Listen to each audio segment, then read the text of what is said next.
Retour à la case prison pour l'ex-braqueur récidiviste. Jean-Claude Poteau, récemment vu dans le film L'innocent de Louis Garrel, a en tout cas été arrêté en Espagne à la fin du mois de décembre 2022, en lien avec la saisie de plus d'une tonne de cocaïne dans les Açores et en région parisienne, selon les informations du JDD. Les autorités espagnoles et l'Office anti-stupéfiants de France ont arrêté une dizaine de personnes, en tout, dans le cadre de cette affaire. Des informations supplémentaires devraient suivre ces prochains jours. Jean-Claude Poteau est une figure bien connue du grand banditisme français. Âgé de 66 ans, reconverti peintre mais aussi comédien pour Louis Garrel, il a passé plus de 25 ans en prison, pour des braquages de banques et des attaques de fourgons blindés, et a été en cavale pendant 15 ans.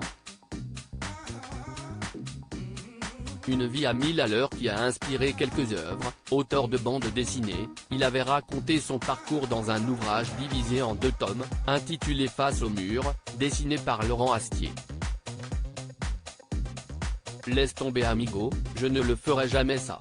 Voilà qui explique que Louis Garrel ait pensé à lui, en tant que consultant, pour son film L'Innocent.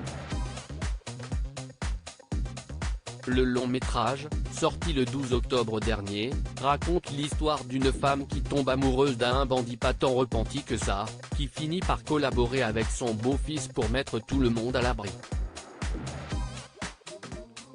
Jean-Claude Poteau a aidé le réalisateur à rendre le scène de braquage réaliste et a même joué dans quelques séquences. Alors qu'il n'y tenait pas tant. Je le trouvais tellement formidable que je voulais lui donner un rôle, explique le cinéaste. Je lui fais lire le scénario, je lui raconte l'histoire du personnage de Rochdy, qui est trahi à la fin par son meilleur ami. Alors il me dit, il trahit son ami? Laisse tomber amigo, je ne le ferai jamais ça. J'ai travaillé toute ma vie pour être un homme de confiance, ce n'est pas maintenant que je vais tout bousiller. Il a fait une confusion, que je trouve très belle, entre le rôle qu'il va jouer et la perception qu'on va avoir de lui dans le milieu. Jean-Claude Poteau reste présumé innocent des faits qui lui sont reprochés jusqu'au jugement définitif de cette affaire.